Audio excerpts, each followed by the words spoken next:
Families trust schools to keep their children safe during the day. Children and parents rely on and find great comfort in the adults who protect them. Teachers and staff must know how to help their students through a crisis and how to return them home safely. Anthony Independent School District in Anthony, Texas has a well-developed crisis plan to ensure that its staff is trained in crisis situations. Anthony ISD goes on to define what a crisis is. They define a crisis as a condition which arises suddenly and without warning and adversely affects students and staff. They wanted to define a crisis and be very explicit in their crisis plan so that during the crisis everyone would understand what their duties are. This crisis plan was approved by the Board of Trustees on February 21st, 2006. The plan is very well organized and it has a table of contents and includes a record of change. The purpose of the plan is to prepare for crisis situations so that all people involved with the situation will be better prepared to handle them in the best possible manner. This district has approached crisis issues by providing what they feel are safe, logical, humane steps to be considered when faced with these situations. The primary concern is for the health and safety of all involved. The crisis plan gives examples of several situations of crises such as bomb threats, chemical leaks, fires, explosions, food poisoning on campus, hostage situations on campus, abductions on campus, or sexual harassment, and there's so much more. That's just naming a few. The district also has guidelines for almost everything. There's guidelines for how to handle suicide, how to give students suicide hotline numbers, what to do when you know a student is dealing with the issue of suicide. There's also guidelines on selecting for principals. There's guidelines for principals on selecting the 4 to 5 member campus crisis team. Each campus must have a crisis team made up of 4 to 5 people, and it's the principal's job to pick those people, and there is a guideline that he must use when picking them. Principals are also given a checklist, and you're actually able to see the checklist on the crisis plan, and it's really nice, and I think it would be comforting as a principal to have this checklist that you can have on a clipboard. You know where it's at, and when a crisis arises, you're able to grab it. You have your clipboard, you're ready to go, and you don't have to worry, where's my crisis plan, what am I supposed to do in the situation? You have it. You have it all right here, all your checklists. Also, every August, the principal must review the plan with the campus crisis team, and they also must create a new campus phone tree. And that is so they can give all the numbers of all the campus members to the teachers. So if a crisis happens and you're on lockdown, and a teacher student is in the hallway right next to Mr. Bob's room, that teacher can call or text Mr. Bob and say, my kids are outside your room, can you please let him in?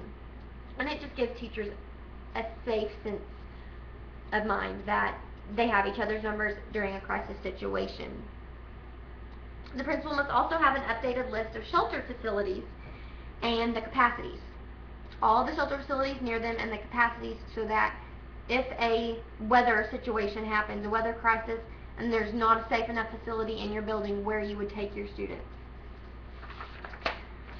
The guidelines for a principal in a crisis situation is to first notify the superintendent, and then the superintendent will then notify the board if deemed appropriate to notify them.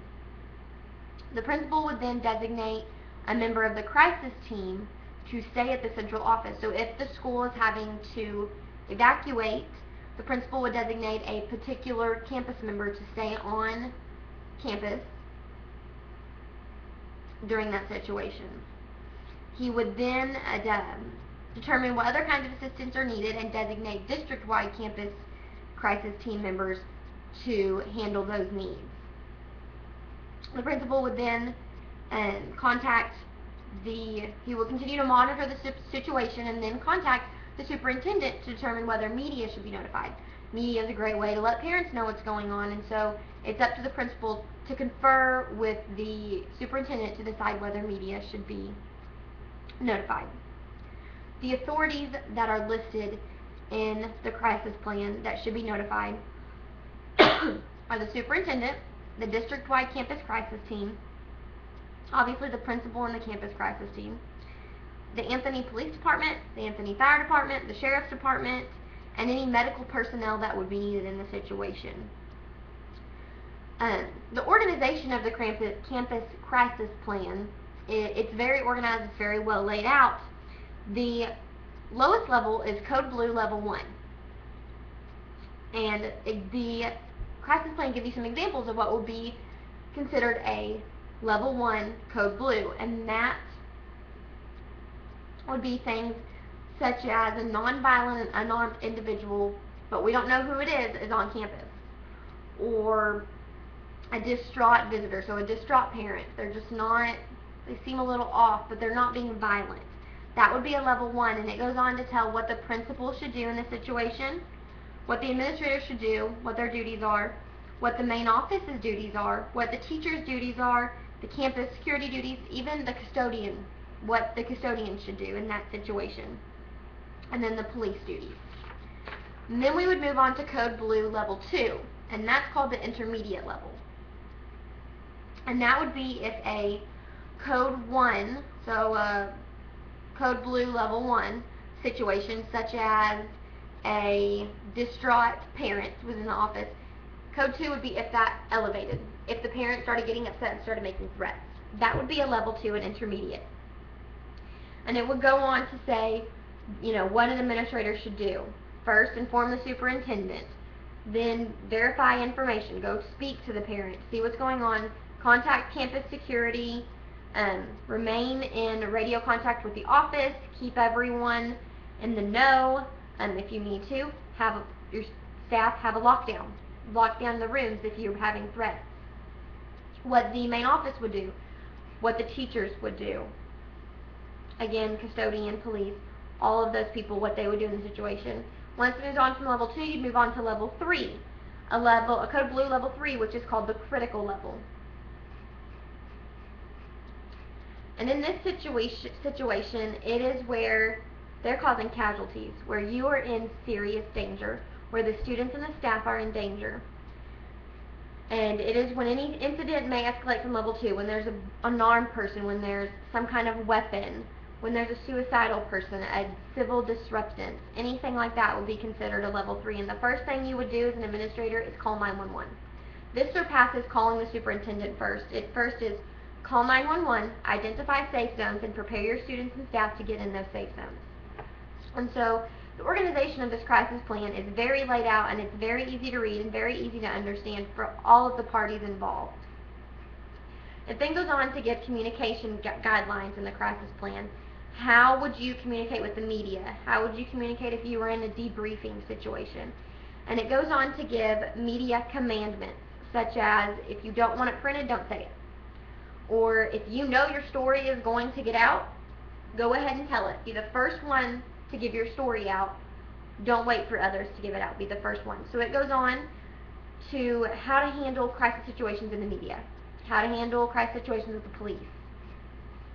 And also some attachments is that it attaches some letters, examples of letters that you could send to parents, to board members in a crisis situation, or if a crisis situation happened at your building, some letters that you could give parents. It also gives examples of evaluations you could give your staff of how is this crisis plan? Do you feel prepared if a crisis were to happen? And I think this is a great attachment to add to a crisis plan to ensure that your team feels trained and safe, and that they feel that they can carry out this crisis plan effectively. There were no graphics on this campus crisis plan, and there were several things from the checklist that it was missing, a lot of little details such as the graphics. However, I feel that they were very organized, and they are step by step, very explicit, very repetitive, very structured. It's a great plan and easy to use for everyone, and I feel like that's the most important, is that it can be used, it is usable, you can ensure the safety. There's always going to be things that you can't make sure everyone is safe, but this helps and gives people a peace of mind because it's so easy to follow yet it makes sense and it's going to work. It's very efficient. So I feel that this was a wonderful campus crisis plan. There were some tiny details missing, but overall I think that it hit the nail on the head in keeping students safe.